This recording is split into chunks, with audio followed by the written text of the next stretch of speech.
Hello students, आप लोग का स्वागत है फिर से एक बार आशीर्वाद एजुकेशन चैनल पे। जैसा कि हमने हाइट एंड डिस्टेंस के पार्ट 1 के वीडियो में उसके बेसिक कॉन्सेप्ट को क्लियर किया था।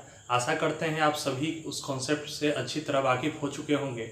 और जो भी ऐसे स्टूडेंट हैं जिन्होंने पार्ट 1 का वीडियो मिस किया है, आप पहले पार्ट 1 के वीडियो को देख लें, ठीक है। उसके बाद पार्ट 2 के वीडियो की तरफ आ पाएंगे, ठीक है, ताकि सारी चीज़ें आपको आसानी से समझ में आ जाए। चलिए आज स्टार्ट करते हैं। आज स्टूडेंट क्वेश्चन को स्टार्ट करने से पहले दो बेसिक कॉन्सेप्ट जिसको ध्यान में रखना बहुत ही ज़रूरी है, क्योंकि जो भी ट्रिगोनोमेट्री में फिगर बनेगा उसका इम्पॉर्टेंट रोल इसका रहेगा, ठीक है। तो सबसे पहले दो बेसिक कॉन्सेप्ट जिन्हें जानकारी रखना है, तो पहला है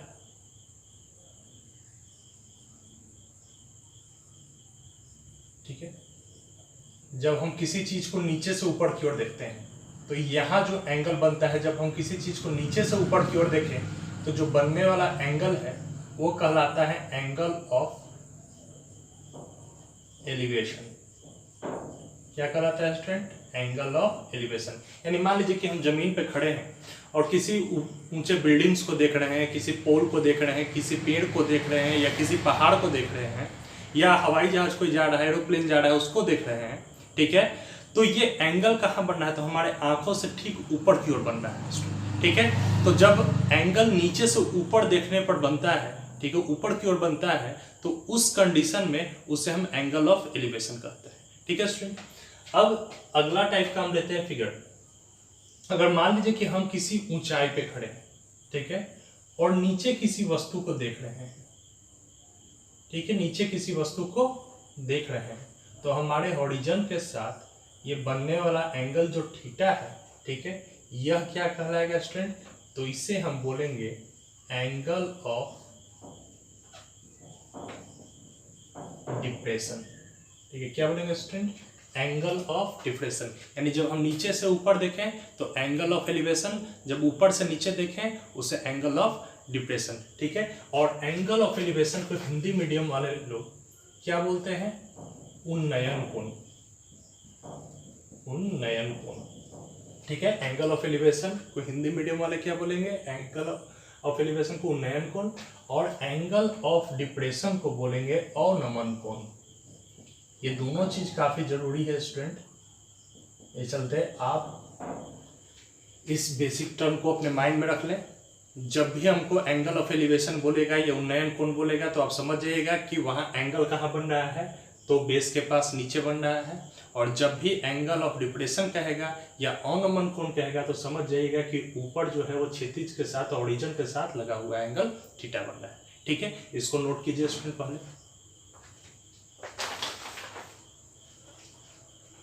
देखिए स्टूडेंट, बढ़ते हैं आज के क्वेश्चन की तरफ। हमारा पहला क्वेश्चन है जो एक्सरसाइज एनसीईआरटी बुक एक्सरसाइज 9.1 का आपका पहला क्वेश्चन है, ठीक है। आपके पास बुक होगा, आप बुक से क्वेश्चन को नोट कर सकते हैं, या क्वेश्चन यहाँ भी लिखा गया है। तो कल के पार्ट में मैंने बताया था कि जैसे ही हम पूरा क्वेश्चन पढ़ेंगे तो आपको फिगर अगर नहीं दिया हुआ हो तो फिगर बनाएंगे, लेकिन इस क्वेश्चन में आपको एक फिगर दिया है, फिर भी इस फिगर कैसे बनाए ये समझ लीजिए, ठीक है। क्वेश्चन क्या था कि a circus artist is climbing a 20 metre long rope which is tightly stretched and tied from the top of a vertical pole to the ground. यानी एक सर्कस का कलाकार जो है वो 20 मीटर लंबी रस्सी पर चढ़ता है, जो कि एक सीधा पोल, ठीक है। अब आपके मन में यही पर आ जाएगा क्वेश्चन, जब कह रहा है कि एक पोल के शिखर से, टॉप से, तो एक पोल कैसा जमीन पर सीधा खड़ा होता है? इस तरह से, ठीक है। इसका टॉप क्या हुआ? ये हुआ, ठीक है। यहाँ टॉप पे बांधा गया है और एक तरफ जमीन पे बांधा गया है सीधा। तो जमीन कहाँ है? तो जहां से ये खड़ा हुआ होगा, ठीक है। यानी ये पोल है, तो ये क्या है? उसका बेस है। और जहां से इसको सीधा घींच के एक रस्सी को बांधा गया है, वो रस्सी कितना का है? 20 मीटर का है। और जहां पे बांधा गया है वहां एंगल कितना बना रहा है?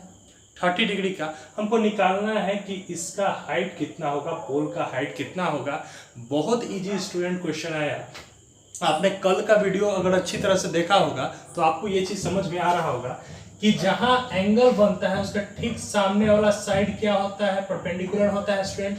बात समझ रहे हैं, जहां एंगल बनता है उसका ठीक सामने वाला साइड क्या होता है स्टूडेंट, परपेंडिकुलर होता है, लंब होता है। और 90 डिग्री के ठीक सामने वाला साइड कर्ण होता है, हाइपोटेनस होता है। तो यहाँ परपेंडिकुलर पूछ रहा है और हाइपोटेनस दिया है, यानी P/H किसका फॉर्मूला होता है स्टूडेंट, तो साइन थीटा का फॉर्मूला होता है। तो ठीक है, हम इसको सॉल्व करना शुरू करते हैं student. Sine theta is equal to क्या होता है स्टूडेंट, तो P/H होता है, ये हमें पता है ये चीज, ठीक है, P/H होता है। तो यहाँ हम लिख सकते हैं कि साइन और थीटा बन कहाँ रहा था स्टूडेंट, C पर। तो sine C is equal to perpendicular कौन है, लंब कौन है, तो AB है। और कर्ण कौन है, हाइपोटेनस कौन है, तो AC है। यानी हम लिख सकते हैं स्टूडेंट साइन और C के जगह बनने वाला एंगल था 30 डिग्री, AB का वैल्यू निकालना था और AC का वैल्यू था 20। आपको पता है साइन 30 का वैल्यू कितना होता है स्टूडेंट, तो 1/2 होता है, इज इक्वल टू AB/20। अब यहाँ से क्रॉस मल्टीप्लिकेशन कर ले तो 2 into AB is equal to 20, तो AB इज इक्वल टू 20/2। और सॉल्व कर देने के बाद आंसर कितना आ जाएगा, 10 मीटर। यानी हम लिख सकते हैं इसका हाइट ऑफ द पोल, यानी खंभे की ऊंचाई कितना हो जाएगा स्टूडेंट, 10 मीटर। ठीक है, नोट कीजिए स्टूडेंट।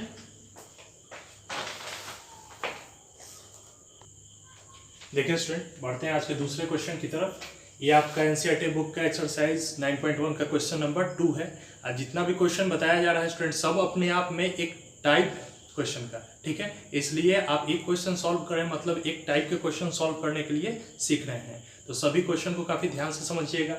ये क्वेश्चन है कि a tree break due to a storm and the broken part bend so that the top of the tree touches the ground making an angle of 30 degree. एक पेड़ आंधी आने के कारण टूट जाता है और उसका टूटा हुआ भाग इस प्रकार जमीन को छूता है कि जहां जमीन पे टच करता है वहां 30 डिग्री का एंगल बनता है, ठीक है। कहता है कि the distance between the foot of the tree to the point where the top touches the ground is 8 metre. अब पेड़ के जड़ और जहां उसका जो शिखर है वो झुका हुआ है, जमीन पर टच कर रहा है, उनके बीच का दूरी है 8 मीटर। तो निकालना है कि एक्चुअल हाइट ऑफ ट्री कितना था, पेड़ की ऊंचाई कितना था, ठीक है। अब आपको फिगर बनाना है स्टूडेंट। फिगर आप कैसे सॉल्व कीजिएगा, कैसे बनाइएगा, तो बस कॉमन सेंस अपना यूज करना है स्टूडेंट, ठीक है। एक पेड़ हमेशा जमीन पे खड़ा होता है, ठीक है, यानी मान लेते हैं कि यह हमारा जमीन है और इस पे पेड़ खड़ा है, ठीक है स्टूडेंट। ये हमारा जमीन है, इस पे पेड़ खड़ा है। आंधी आया, कहीं से बीच से पेड़ टूट गया, ठीक है, किसी जगह से बीच से पेड़ टूट गया और टूट के आधा से कहीं से किसी भी पॉइंट से टूट के और आकर यहाँ झुक गया, ठीक है। यानी ये जो पार्ट है, ठीक है, ये पार्ट पहले था लेकिन अब क्या आ रहा है, ये झुक के यहाँ आ जा रहा है। अगर हम इसका नाम दें तो BCA नाम दे सकते हैं, ठीक है, ABC नाम देते हैं। और ये भी कहा कि पेड़ के जड़, तो जड़ यही था, और जहां इसका शिखर झुका इनके बीच का दूरी है 8 मीटर और इसके बीच एंगल कितना बन रहा है स्टूडेंट, तो एंगल बन रहा है 30 डिग्री। कह रहा था कि जहां पेड़ का शिखर यानी टॉप आके झुका है जमीन पर, वहां एंगल कितना बनाया है, 30 डिग्री का बनाया है। तो हमें पेड़ का हाइट निकालना है स्टूडेंट।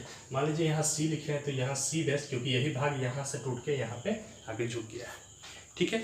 अब चलिए स्टूडेंट अभी इस क्वेश्चन को सॉल्व करना शुरू करते हैं। फिगर बनाना तो हम समझ गए कि फिगर किस तरह से बना, सब बेसिक चीज था, आपका कोई सिर्फ कॉमन सेंस यूज करना है।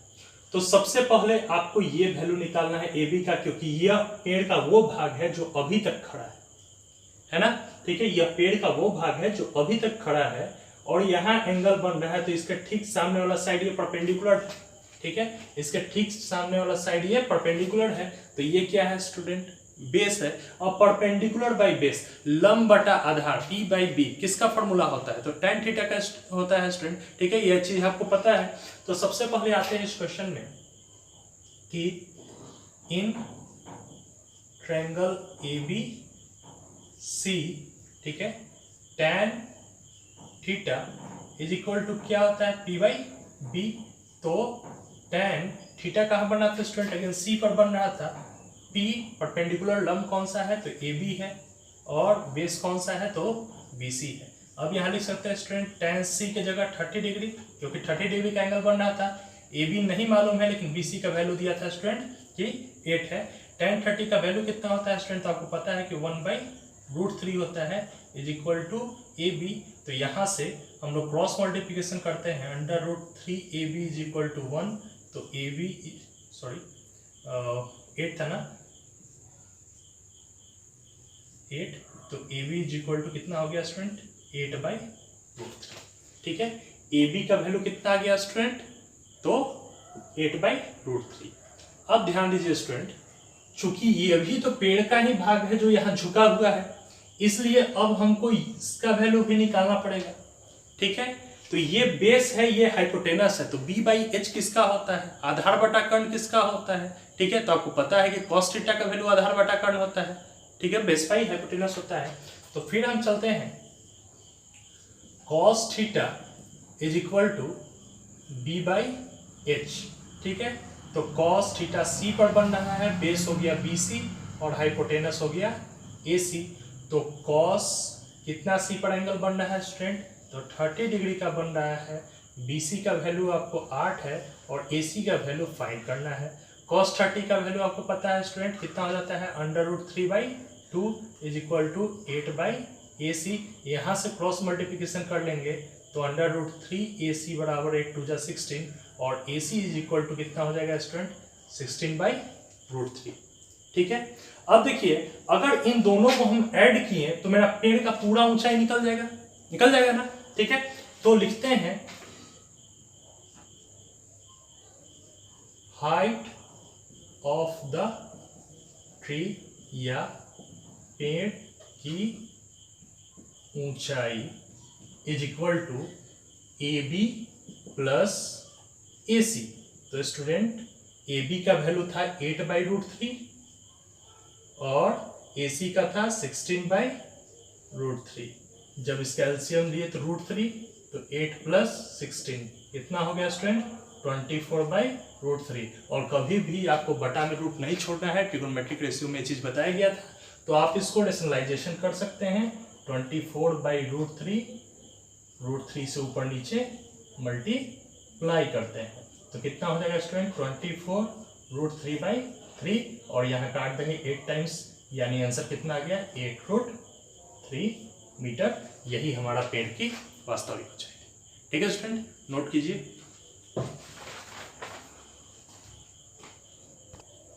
देखिए स्टूडेंट, बढ़ते हैं अपने अगले क्वेश्चन की तरफ। एक क्वेश्चन है, a 1.5 metre tall boy is standing at some distance from a 30 metre tall building. 1.5 metre height का एक लड़का है जो 30 मीटर ऊंचे बिल्डिंग से कुछ दूरी पर खड़ा है। ठीक है, the angle of elevation from his eyes to the top of the building increases from 30 to 60 degree as he walks towards the building. ठीक है, जब वो जमीन से देख रहा है बिल्डिंग के टॉप को तो उस समय एंगल ऑफ एलिवेशन 30 डिग्री बन रहा है। जब वो टुवर्ड्स का मतलब हो गया कि जब वो बिल्डिंग की तरफ आगे बढ़ता है तो उसका एंगल ऑफ एलिवेशन बढ़ के कितना हो जाता है, 60 डिग्री हो जाता है। तो ये निकालना है, फाइंड करना है कि find the distance he walk toward the building, कि वो कितनी दूरी आगे तय किया, यानी बिल्डिंग की तरफ बढ़ा। ठीक है, अब एक चीज गौर कीजिएगा स्टूडेंट, जब फिगर बनाना है इस तरह के क्वेश्चन में, तो अगर लड़के का हाइट नहीं दिया रहता तो जनरली हम बेस को प्लेन रखते, जैसा पहले हम लेके चलते थे। ठीक है, मान लीजिए कि 30 मीटर लॉन्ग बिल्डिंग है, इसको हम लोग नाम दे देते हैं AB। ठीक है, ये मान लेते हैं इसका बेस है। ठीक है, ये इसका बेस है, ये जमीन है, जमीन पे एक बिल्डिंग खड़ा है। एक 1.5 मीटर का लड़का, चूंकि उसका भी हाइट दिया है तो इसलिए उसका हाइट को हम नेग्लेक्ट नहीं कर सकते हैं स्टूडेंट। उसका हाइट दिया है लड़का का 1.5 और इसका नाम हम CD रख देते हैं।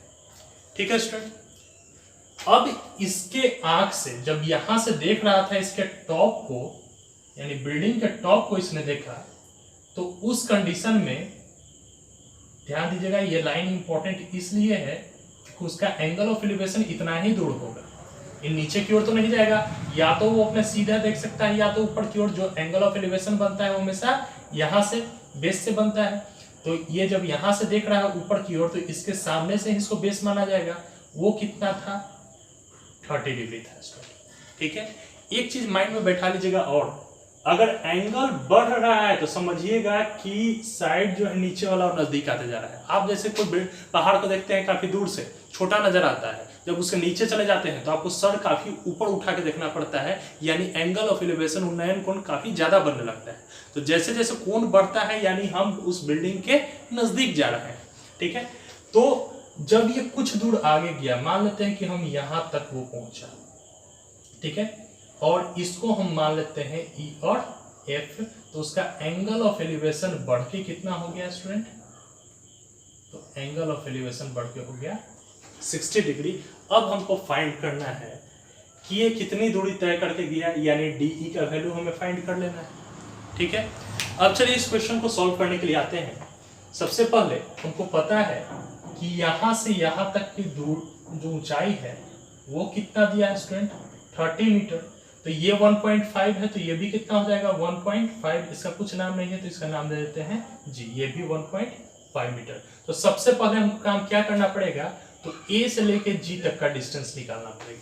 ठीक है, हम सबसे पहले लिख देंगे कि DC is equal to GB 1.5 metre.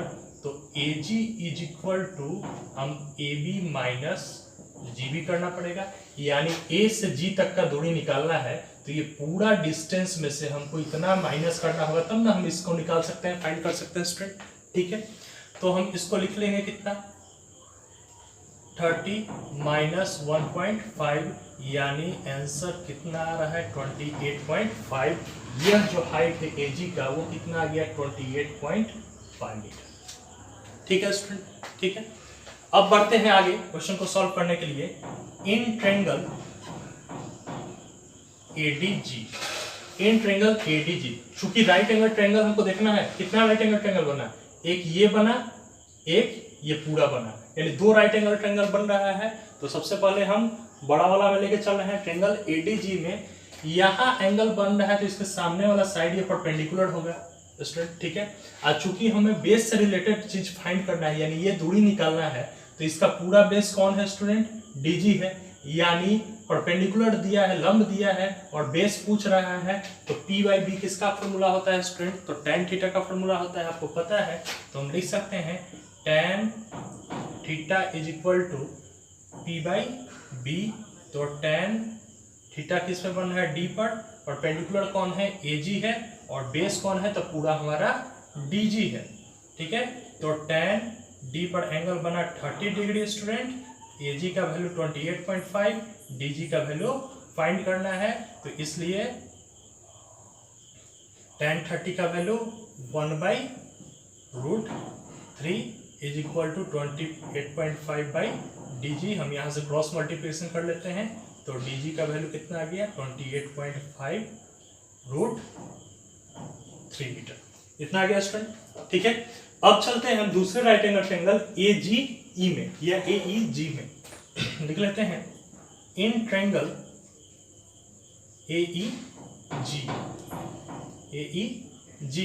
जब इसमें चलते हैं स्टूडेंट, तो यहाँ एंगल बन रहा है तो इसके ठीक सामने वाला साइड परपेंडिकुलर है, तो ये क्या हो गया स्टूडेंट? बेस हो गया। तो हम लोग लिखेंगे P/B किसका होता है? tan थीटा का। तो tan theta is equal to P/B।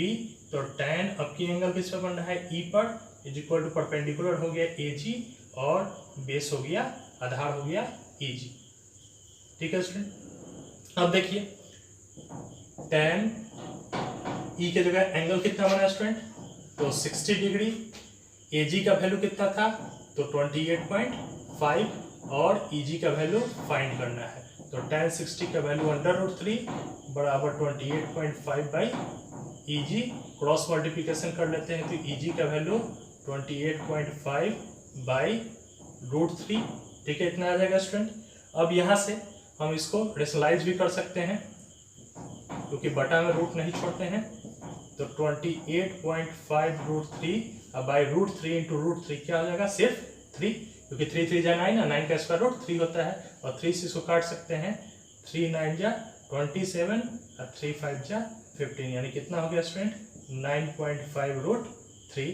तो इसलिए कितनी दूरी वो चल के गया था, तो यहां से चला था और यहां आके रुका था, यानी डी का वैल्यू निकालना है। तो सबसे पहले लिख लेते हैं द डिस्टेंस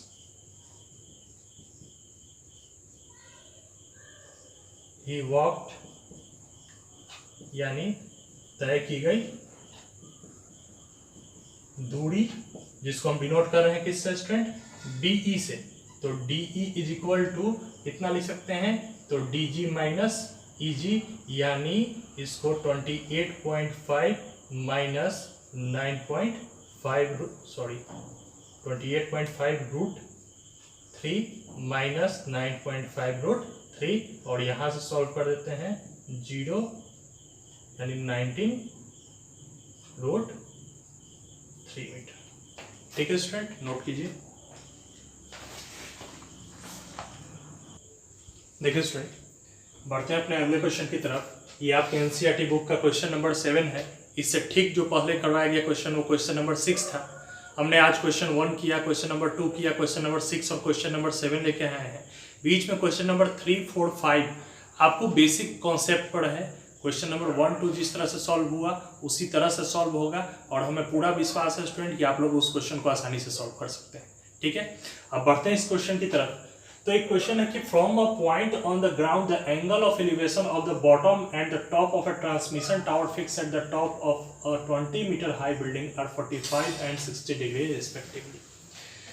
आपने बहुत जगह पे ऐसा देखा होगा कि कोई बड़ा बिल्डिंग है, बिल्डिंग के छत पे कोई टावर गड़ा है। ठीक है, मोबाइल टावर जो होता है, टावर गड़ा हुआ है। तो सेम वही कॉन्सेप्ट यहाँ क्वेश्चन कर रहा है कि 20 मीटर ऊंचा एक बिल्डिंग था। ठीक है, अब जाहिर तौर से बात है, फिगर बनाने के समय बिल्डिंग खड़ा कहाँ होगा स्टूडेंट, तो जमीन पे खड़ा होगा। ठीक, मान लेते हैं कि यह एक बिल्डिंग है।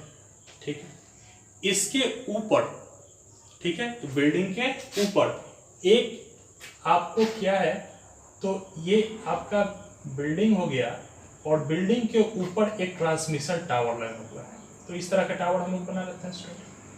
ठीक है, और किसी पॉइंट से देखने पर एक समय ध्यान दीजिएगा, यहाँ पर दिया है पहले क्या लिखा है, पहले लिखा है एलिवेशन ऑफ द बॉटम, यानी मीनार के तल, और उसके बाद उसके ऊंचाई।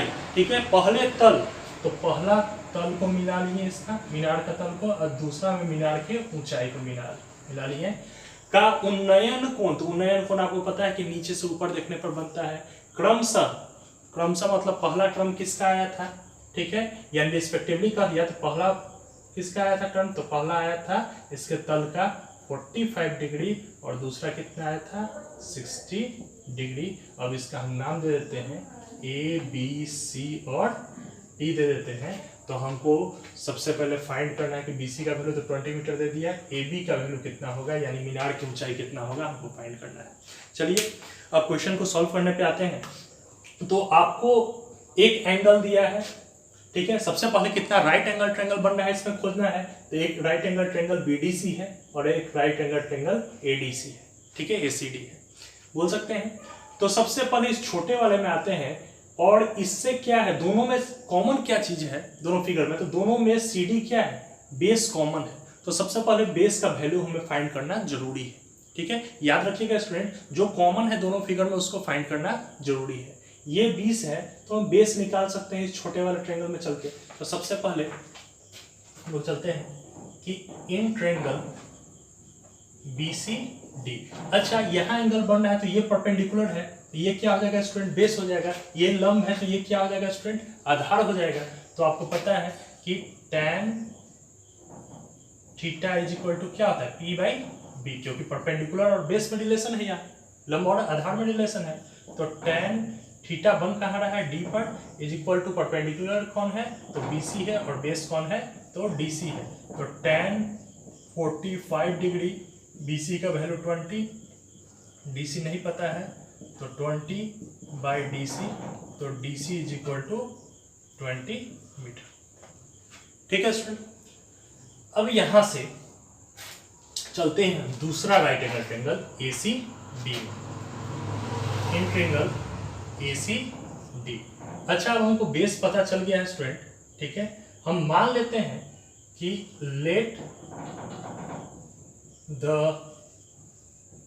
Height of the tower is equal to x metre.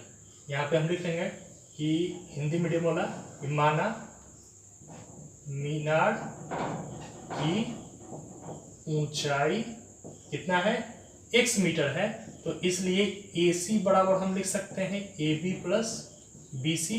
तो AC is equal to x plus BC का वैल्यू 20, ये लिख सकते हैं इतना मीटर। आप सोच सकते हैं कि क्यों हम इसको ऐड किए, AC क्यों निकाले, हम डायरेक्ट इस पे क्यों नहीं चले। तो स्टूडेंट राइट एंगल ट्रायंगल ये पूरा था, बेस पता चल गया है, तो हाइट में तो ये पूरा है ना, ठीक है। बड़े वाला ट्रायंगल में हाइट क्या है, ये पूरा, इतना दूर तो सिर्फ हाइट नहीं है, ये पूरा हाइट है राइट एंगल ट्रायंगल का, ठीक है। तो पूरा हाइट हमको पता होना चाहिए, यानी x प्लस 20 मीटर हम लिख लिए। अब चलिए सबसे पहले चूंकि परपेंडिकुलर निकालना है और बेस तो पता चल गया कि कितना है 20 मीटर है, तो tan theta is equal to, पता है स्टूडेंट क्या होता है, P/B। तो tan थीटा का जगह कितना हो गया 60 डिग्री, परपेंडिकुलर कौन हो गया AC और बेस कौन हो गया CD या DC बोल सकते हैं। tan 60 का वैल्यू √3, AC का वैल्यू x प्लस 20 और CD का वैल्यू कितना हो गया है DC का 20।